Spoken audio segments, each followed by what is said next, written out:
Сарысу ауданы Жарылқасын Отарбаев атындағы орта мектебі. Бастауыш сынып мұғалімі Сартаева Ұлбосын Дартаевна. Әдебиеттік оқу 2 сынып.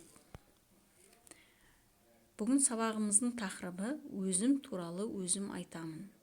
Сабақтың мақсаты күнделікті өмірде кездесетін жағдаяттарға байланысты сөйлеу мәдениетін сақтап, диалогке қатысу.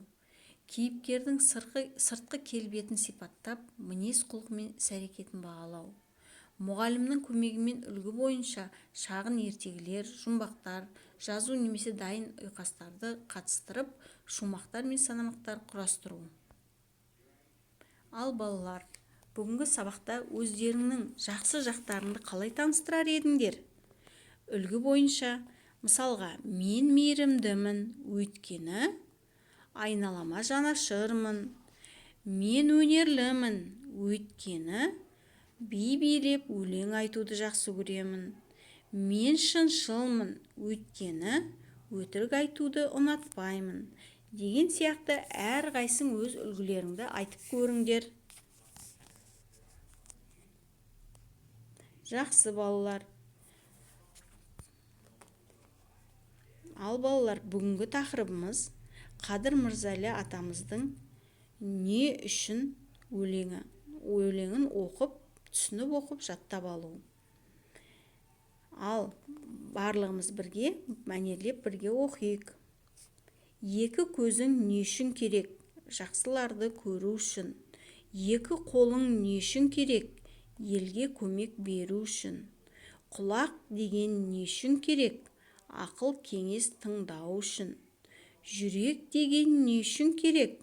Жауларыңнан қыңбау үшін. Тіл мен жағың не үшін керек?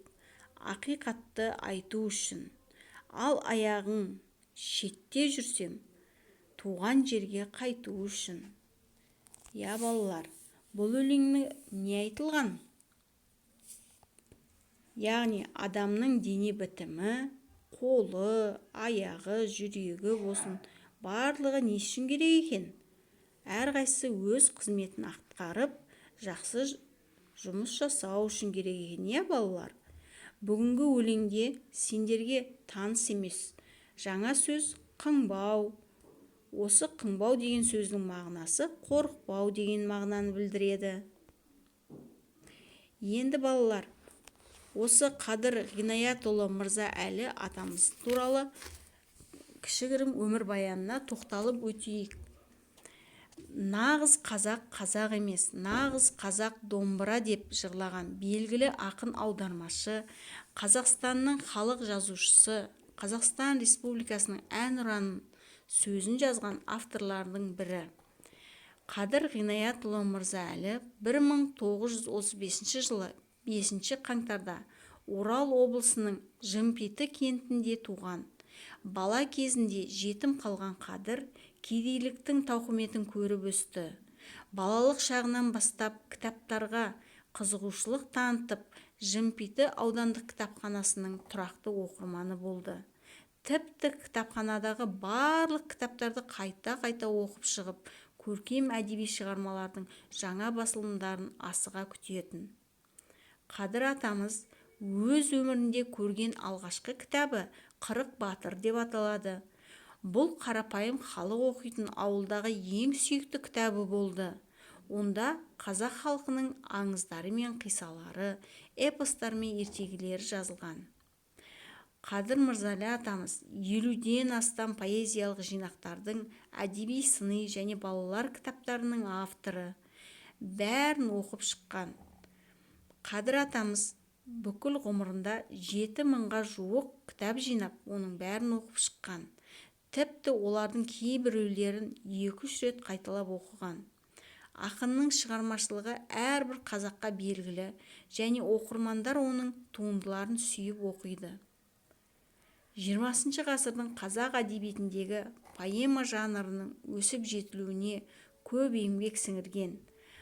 Қазақстанның халық жазушысы, белгілі ақын Қадыр Мырзали атамыз 2011 жылы қаңтардың 23-нен 24-не қараған түні дүниеден озды. Енді балалар, егер де кітапханадан өз беттеріңше кітаптар, жыр жинақтарын атамыздың оқып ізденем десеңіздер, мынау соның тізімі. Түртіп алсаңыздар болады. Жақсы, келесі тапсырма. Өлеңдегі қара әріппен жазылған сөздерді дауыс ырғағын дұрыс қойып, мәнерлеп оқу. Ал балалар, мен сендерге көмектесейін, бірге оқиық. Көзің жақсыларды көру үшін, екі қолың елге көмек беру үшін, құлақ ақыл кеңес тыңдау үшін, жүрек жауларымнан қыңбау үшін, тіл жағың ақиқатты айту үшін, аяғың туған жерге қайту үшін. Барлығымыз осылай оқыдық деп ойлаймын. Келесі тапсырма балалар. Кестедегі сұрақтарға жауап бер. Яғни мына берілген 6 сұраққа бірінші ақынның жауабын түртіп жазамыз дәптерге, және өзіңнің ойыңша өзіңнің жауабыңды жазамыз. Дәптерге орындаймыз балалар.